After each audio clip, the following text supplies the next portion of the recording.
The run you're about to see is my second fastest completion of Minecraft in a time of 17 minutes and 50 seconds. Not quite a PB, but I thought the run was pretty cool, so make sure to like and subscribe if you enjoyed. Without further ado, let's get into the run. Alright guys, so here we go, the run has begun, and already a really interesting start. So we have this ruined portal, as well as that furnace on the pie chart, so we know there's a blacksmith nearby. It's pretty nice. We got the gapple, the gold pick, and the light, and so it's definitely playable once we loot this village. So a little bit of background for this run. I did actually get multi-instance, as I mentioned last video, but this run was achieved slightly before that. I think it was probably the day before I got multi, but anyway, we are headed towards this blacksmith right now, just making a beeline for it. Right after, of course, we pick up a little bit of hay. I believe... Oh, yeah, okay, I forgot about this, but at this point in the run, I'm playing some copyrighted music, so I'm keeping sound off until I believe it is the post-nether that I stop playing the music because I'm starting to get a little bit nervous. But anyways, we're looting this blacksmith, and we actually see as we turn the corner that there is a second blacksmith, rather, that I didn't see before. Another piece of iron from this one, and honestly, I can leave here if I wanted to. Like, I can straight up just go back to the ruined portal, because I have this gold pickaxe, and I have the 3 obsidian, which will allow me to replace the crying obsidian, and I won't end up needing a bucket. But here I do actually just end up playing the whole village out, making the shovel as well, not really for any good reason, but can't really hurt too much to have a shovel, and then I go over and kill the golem after getting some of this wood from this church right here. Oh, not a church. I'm not actually sure what that house is called. I don't really have a good name for it, but it's got a brewing stand in it, which is weird because the church does too, but here we're just killing the golem real quick. And I actually do forget how much we get. So golem drops, and we have 7, so there we go. We've got enough for... I nearly craft a minecart there. We have enough for the pickaxe, as well as the bucket, which is really nice. Craft our bread. We also have this golden apple from the ruined portal, which is a really, really nice little thing to have. I like to pop those in bastions. Normally, if things get dicey with the pigs, then it's a nice, like, easy way out, I suppose. And I'm actually a little disappointed because I used the axe instead of the iron sword to kill the golem. As I've mentioned previously, it is just faster. I don't know why I forgot about it, but I did. And, you know, that's how it is.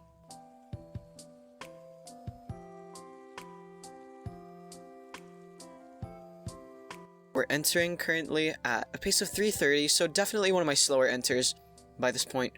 And we immediately find a treasure bastion, so we have that. But what we don't have, as you'll notice, is my iron pickaxe. So at this point I have no idea what just happened to my iron pick. And I realized upon rewatching the footage, I'm not sure if you guys caught it, but I dropped it on the floor of the nether portal. And when I entered the nether, I was standing on the block next to it, so I never picked up my pickaxe.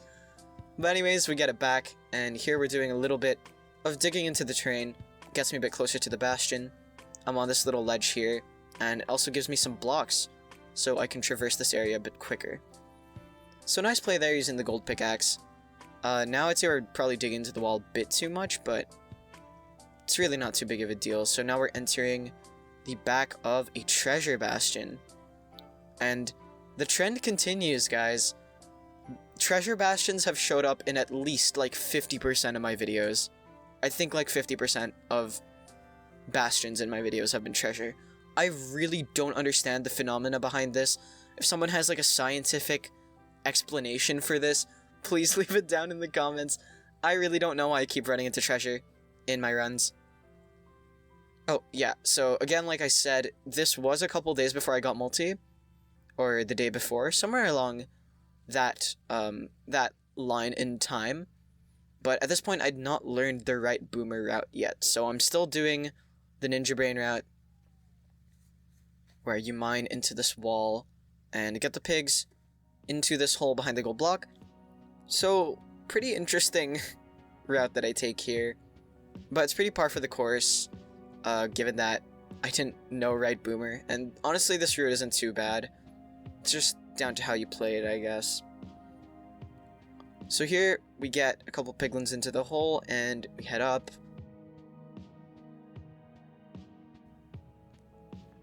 This is just the typical route that you'd perform mining into the floor over there so you can throw a couple gold blocks in. This left rampart ends up being complete garbage. We're making our way into the other one. We're 1 for 2, 2 for 3, 2 for 4, and 3 for 5. So really not the most gold in this treasure bastion. Probably one of the unluckier ones. Although the amount of times I've been rolled by treasure is honestly insane. I cannot say that there's a point in runs other than the overworld that I get messed up more often than when I run into a treasure bastion. And as you all know, I run into those a lot. Like, seriously a lot. We're just slowly looting these chests here. I don't know how to fast loot, so I should probably learn that, but I think just speeding up the way that I normally loot chests is probably going to be okay. Here we have 8 pearls and 4 gold, so we're kind of getting rolled by treasure again, but I know the position of some of the backup gold blocks, so it's not like too big of an issue. It just wastes a lot of time. You'll notice that that block there is actually really useless, you could say, because the pigs, I believe, can make it, theoretically. I think they just have too bad pathfinding. But here we go, we have 13 pearls, and I think at this point I do decide to leave the bastion. So, I see a pig here mad at me. Instead of going to kill it, like I should have, I just decide to, I don't know, man, I'm just doing a bit of digging. For some reason, we do a little digging, and I just jump around. That wastes like quite a bit of time, when in reality I could have straight up just killed the pig if I wanted to, lavaed the pig, I don't know, ran through it, baited it, run around. Definitely a lot better than the play that I made. Here we have a bit of a Monka moment. I don't want to throw any of my pearls, and there's the skeleton on me in this very, very, very precarious area. Oh, that kind of rhymed. This very precarious area as we're heading back to our nether portal here. And the soul speed boots do come in clutch because we don't have any of those ender pearls to truck around. I believe I do end up trucking one. But anyways, this nether is absolutely loaded with structures. I mean, seriously loaded with structures. So we have the treasure that we saw just now. We have another bastion in that wall. And then the fortress, like, right behind it. Which is crazy. Who knows, maybe I could have task overlapped if I went to one of these bastions. There are 2. I forgot about this. There are literally 3 bastions and a fortress within like 100 blocks of spawn. So that is honestly insane. I don't regret going to the treasure. It was the best play, I believe, because I didn't really get a chance to look over here. But yeah, I'm thinking about it now. If that bridge were closer, if you swap the bridge for the treasure, the fortress is just as close. You know, task overlapping is really not the worst idea in the world. I don't think I'm too good of a runner or too advanced that I would actually attempt something like that in the moment, but yeah. This is a very, very, very cool nether. We do get a lot of stray blazes as well, which is really nice. As you can see, we're already on our 3rd rod. And the rates, I believe, are all right so far. There are 3 strays in here. I think only like one of them drops. Wait, let me see. 1 drops. 2 drops. Wait, don't tell me this one does as well. Oh my god, I'm misremembering this run. So that's all 6 rods that we need, which is pretty insane. And now I'm looking for a blind travel spot at 9 minutes 30 seconds. So this is quite a bit behind the pace that I was on. See, this is the stupid thing. So I am out here killing 4 more stray blazes that drop nothing when I could have just ran past them. And so the reason you might be thinking, hey Justin, isn't it like a good idea to go for 7 rods? To which I say yes, I do think it's a good idea to go for 7. The issue is, I only have 12 pearls, so the maximum number of eyes I can make is 12, right? So getting anything more than 12 blaze powder is just useless. Like, I will literally have no use for that. Unless like an eye breaks and then I find an ender pearl in like a stronghold chest because it's a 0 eye, but the odds of that are so slim, you may as well just leave with the 6. There's really not any use to doing that. Okay, so now we're in the post-nether section. That was a 10-20-ish blind, so one of the better blinds that I've had, even though, you know, clearly I've had, like, better blinds than this. I do want to start blinding out, like, way faster than this, ideally, because, I mean, that's really how I can, not guarantee a PB, but secure it as fast as I can, is if I just keep blinding out on really good pace. Eventually, the right endgame will come.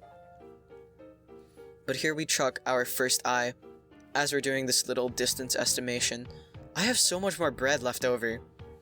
I feel like I should start getting less bread from villages. See, I say that, but like, the thing is, I feel like I should just stop playing villages. Or at least most of them if they don't have blacksmiths or like any other time saves.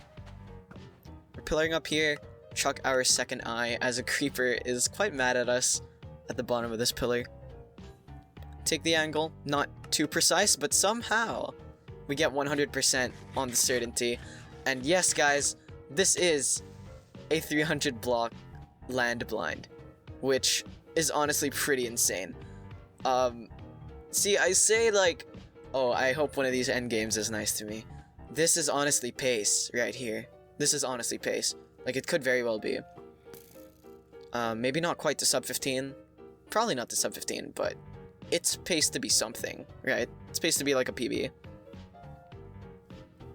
And I'm just making my way through this really annoying terrain, getting kind of destroyed by mobs as we're running along here. This is played quite slowly, I would say, but the issue is that, or the main issue is that I have no pearls. Or, I say no, yeah, I have no pearls to like chuck around. So, 300 blocks, that's like 4 pearl throws away, ideally. And I have none of those to spare. So I just gotta run the distance. We do come across this village, and I grab another bed just for security, but I already know I have 4 at least. And we're making our way straight into the chunk with the stronghold. So here we go, digging down at 1238. One of my better dig downs, for sure. As you guys definitely know by now, if you've ever watched like one or a few of my videos, Stronghold Nav is the worst part of all of my runs, hands down. There is nothing more frustrating to me than Stronghold Nav, and somehow I just always manage to choke it. On PB pace, my nav took like 2 minutes. In my actual PB, my nav took 2 minutes.